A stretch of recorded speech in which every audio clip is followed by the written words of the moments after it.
Amreli Bhavnagar Somnath national highway પર ગાબડું પડ્યું છે। નેશનલ હાઈવે પર ગાબડું પડતા લોખંડના સળિયા દેખાયા। રાજુલાના હિંડોળા નજીક આવેલ બ્રિજમાં આ ગાબડું પડ્યું છે। ચોમાસાના પ્રથમ વરસાદમાં જ બ્રિજમાં આ પ્રકારે ગાબડું પડતાની સાથે જ ભ્રષ્ટાચારના પોપડા ઉખડતા પણ જોવા મળી રહ્યા છે। બ્રિજ પર પડેલા ગાબડા અંગે હાઈવે ઓથોરિટી અજાણ છે અને હાઈવે પર ગાબડાના કારણે અકસ્માતનો ભય પણ રહેલો છે। તો નેશનલ હાઈવે પર ગાબડું પડ્યું છે।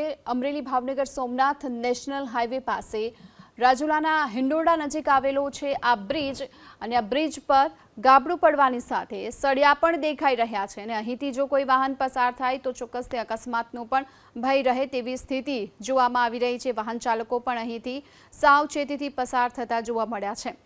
ચોમાસાનો પ્રથમ વરસાદ વરસ્યો અને આ પ્રથમ વરસાદમાં જ આ પ્રકારની સ્થિતિ જોવા મળી રહી છે। ભ્રષ્ટાચારના પોપડા ઉખડી રહ્યા છે। બ્રિજમાં એક તરફનો ભાગ બેસી ગયો છે અને આ સાથે જ અહીં આ ગાબડું પડ્યું છે જેમાં સળિયા જોવા મળી રહ્યા છે।